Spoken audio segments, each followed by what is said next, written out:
Hi, I'm Pastor Ben. This video is our 8th installment in this ongoing series, How the Light Shines Through. This session circles us all the way back to the first session, where we talked about the difference between social power and social trust. And this chapter is called, or this session is called Renewing the Church's Social Trust. And it corresponds to chapter 8 of the textbook, which is about the same topic, but is approached differently. As a bit of review, you'll recall that one of the things that we discussed in the first of these videos was the difference between social power and social trust, because the feeling that Christians have lost something is not completely made up. The idea that there really was something lost, and it was social power, what Chadwick Keyes calls Christendom, but I would simply call social power. The ability to use power and influence to get what they want. Churches, at least many churches, not all churches, there was a time in which they had more than they do now. And so this is something that was lost. But one thing about social power is that when you use power, you are not building social trust. It's simply a different discourse altogether. To build trust is completely different strategies. Trust and use of trust is built on collaboration. It's working together. It's being in relationship. It is getting consensus. It is building coalitions. Use of power is the opposite. Use of power is very frequently when you don't have those things, how you enact and force action. And I would point out real fast, neither one nor the other is necessarily bad. We, I think, generally hear about use of social power and get real nervous.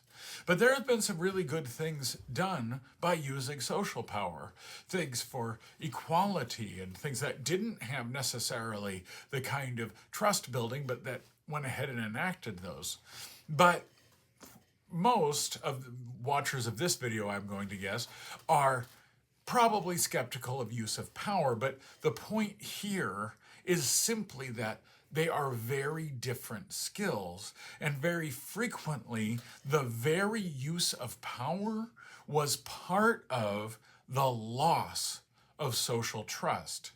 Lakees says in his book that the churches in general in America are trusted less than they have since it started to be measured. And so there has been a loss of social trust. So this chapter is about building it again. But as a review also from our second class was we need to understand trust in a little bit more dynamic way, because trust is a distinctive thing. Trust is given. We can't make anyone trust us. And to trust has multiple aspects to it. As you recall, I encourage you to watch the TED Talk by Honora O'Neill that breaks trust into 3 components: honesty, competency, and reliability. And these are important because I think most people, when they think about trust, and especially with the church, they want to look at only the first. Do I trust someone is, well, whether they're honest. And if they are dishonest, well, obviously I don't trust them. However, I would posit that that's actually probably not what most people have a problem with trusting the church is. There's some, the hypocrisy, the very public scandals, but the others are really important. Competency is to say, is the church able to provide something for me? If I am not a member of the church and I am, as we talked about in the last video, in a structure of plausibility and I don't find what you're selling very plausible, I question your competency to be able to speak to me in a meaningful way.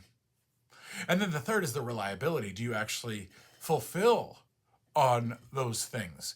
And so it's a little bit more complicated, but it's also more pointed. And this is important. Are you trusting someone or something to do what? That's an important question. Are you competent at doing what? Are you honest at what? Are you reliable at what? Very few people in this world are we trust them completely on all things, no matter what it is. Like I always use the example for myself. I hope that you trust me on many things, but please do not trust me to fix your car. It's not something I know how to do. I don't have competence. And so, with a church and how we can rebuild social trust, we have to be thinking about that. What is it the church can actually do? What is it that we can reliably do? And then how are we honest about it? But we need to be, I would argue, we need to be in that second category as a start. What does the church provide? And when we talk about being a church in 2025, we have to say, what does it provide? And is what we provide different than what is just generally culturally available? And of course, difference and uniqueness is not always a good thing. Sometimes there's a good reason why others are doing the similar thing we're doing, and we should continue doing it. But we need to ask that. What are we competent to be doing? And what are we not competent to be doing, but we're trying to do? That also is an important question.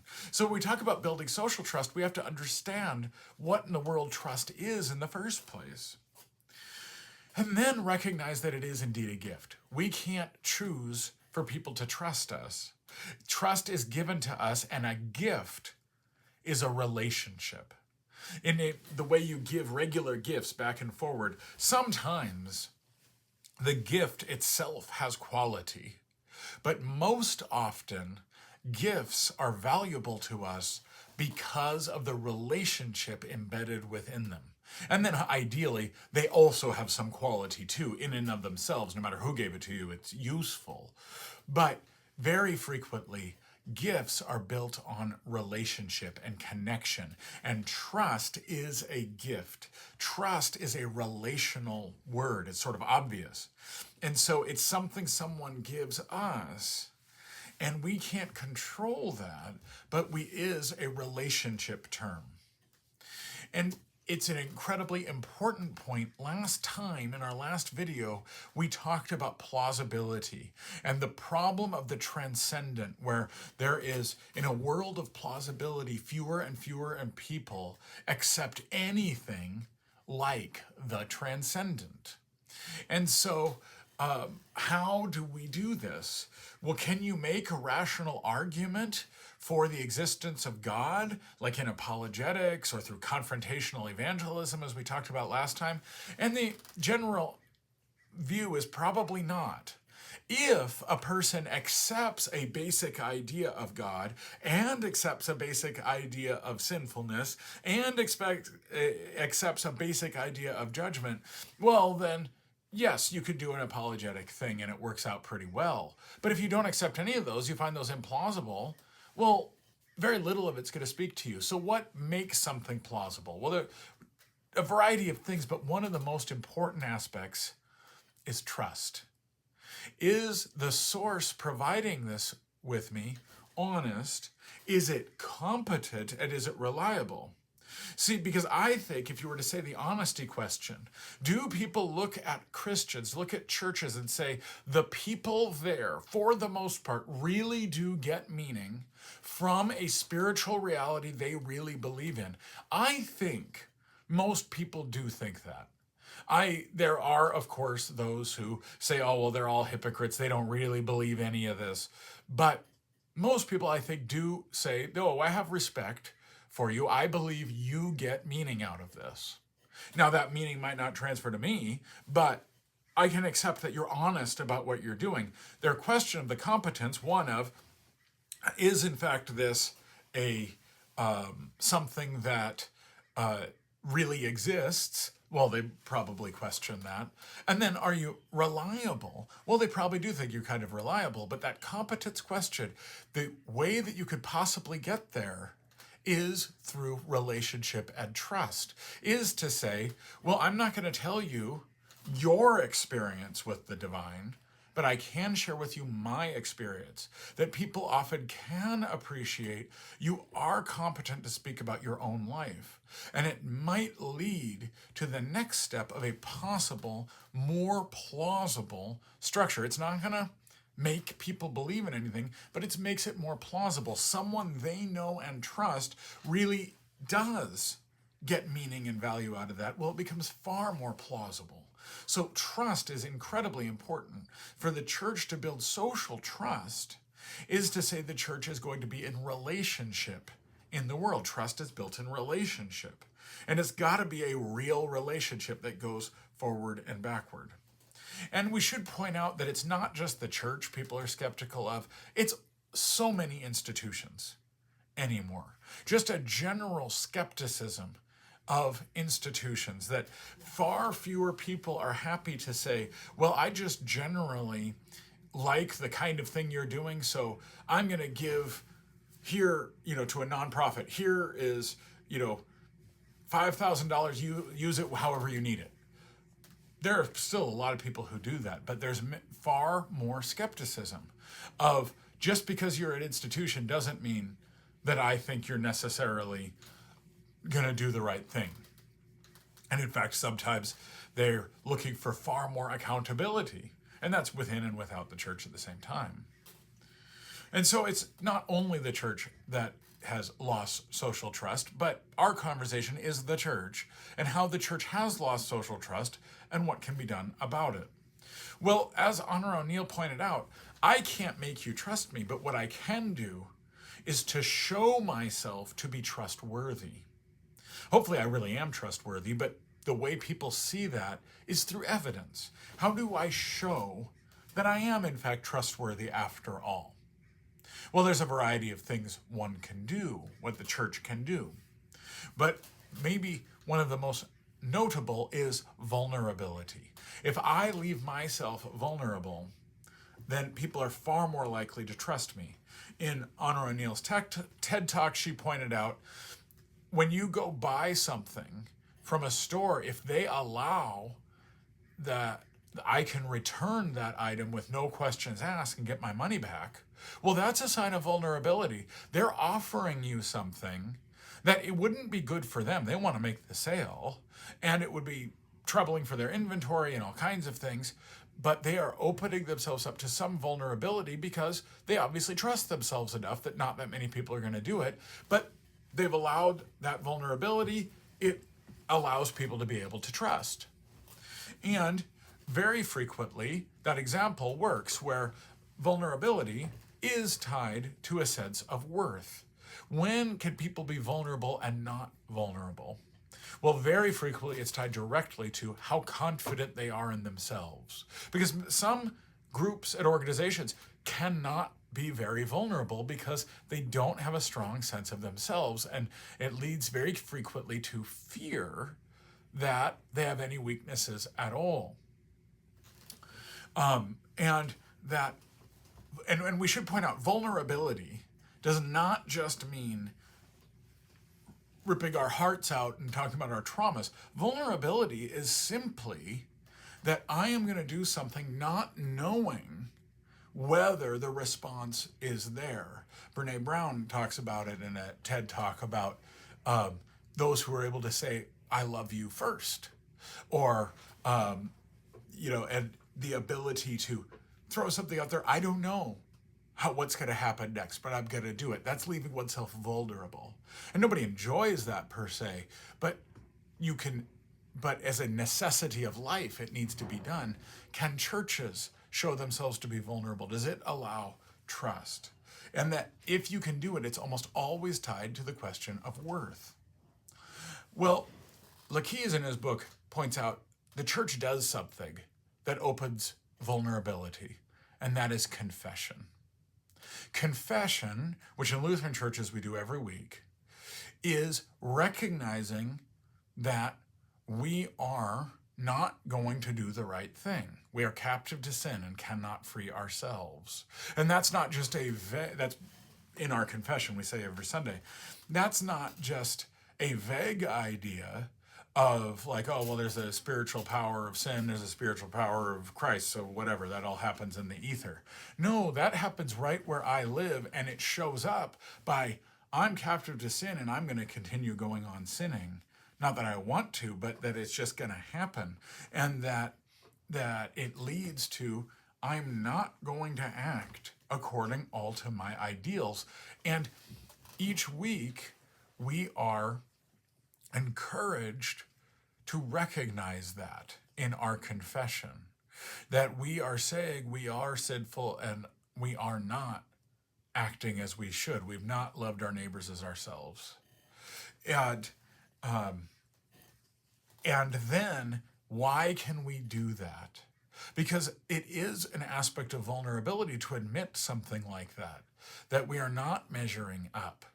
Well, because confession, one, comes with forgiveness, but I would argue that issue of worth arises again. Because where does our worth come from? Martin Luther was so insistent. Our righteousness is not because we're able to do it, but because Jesus has given it to us. The righteousness we have is from outside of us, extra nos. It is what he called an alien righteousness. Through the joyous exchange, we receive Christ's righteousness. Why can we be bold enough to confess? Because we know that our worth is not built on ourselves and our ability to do it, but built on Christ. The worth we've received comes externally rather than internally. And then that provides an avenue. I can be vulnerable about my failings and my challenges because I know that my ultimate value is not from me, it's from Christ. And so confession opens up an ability to be vulnerable, and people can respect that. People will respect, and as a trustworthy people and individual, that I recognize I don't do this right, and that we can even recognize and confess a lot of the reason the church has lost social trust was honestly for good reason. That the church has behaved very badly. We have failed in honesty, competency, and reliability, and we can start by admitting it rather than denying it. And we don't just admit it, we confess it, seeking forgiveness, because that is transformative for our lives. And more than that, though, there's something else. Because we talked about trust and relationship. I would argue confession is also relationship. When we confess our sins to God, we are forgiven by God and in relationship. When we confess our sins with one another, we do that relationally.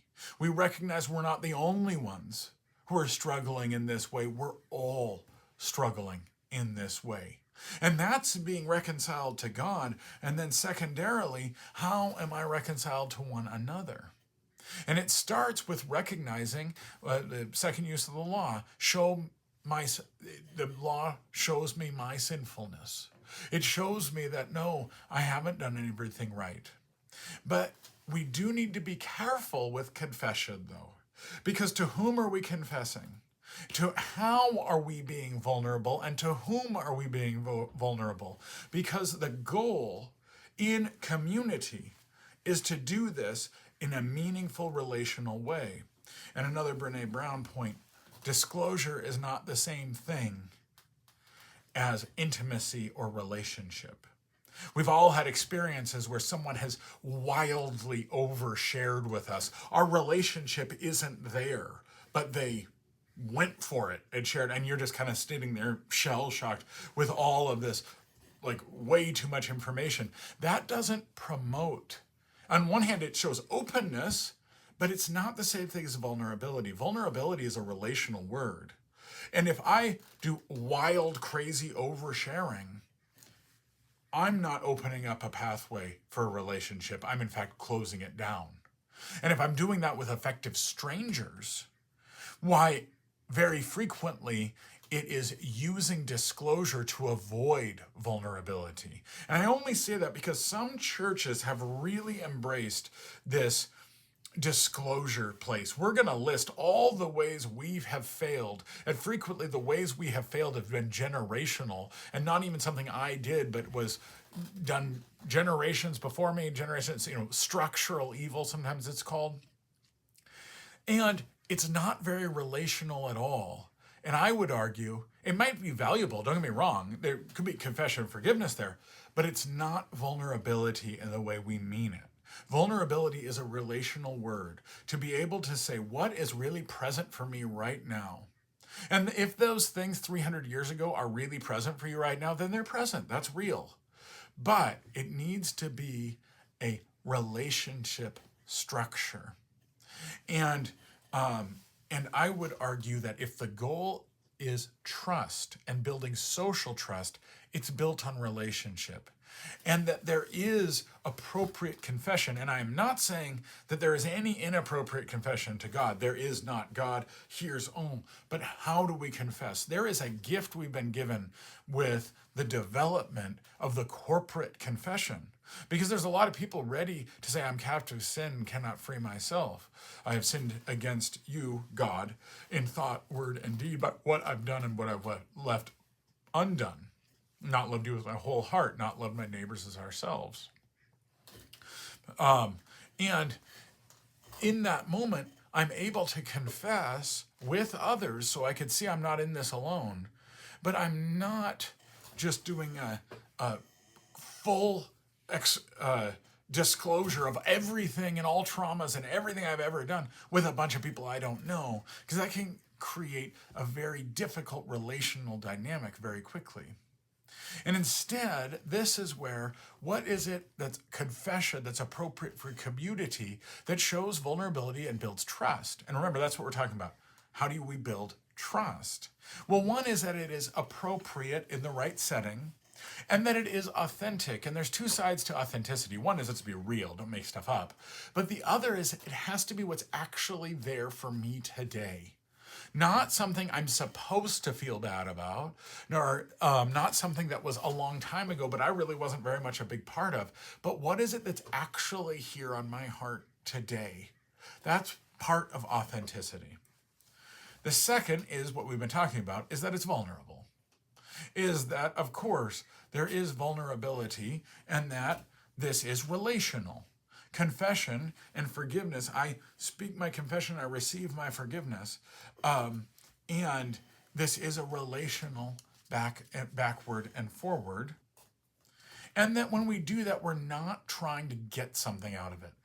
Being vulnerable is not a strategy in order to get people to trust us. And I know that sounds counterintuitive based on what I started with, which is, if the goal is to rebuild, or simply maybe rebuild is the wrong word, just build social trust for the church, well, wasn't vulnerability a strategy? Well, no, it can't be a strategy.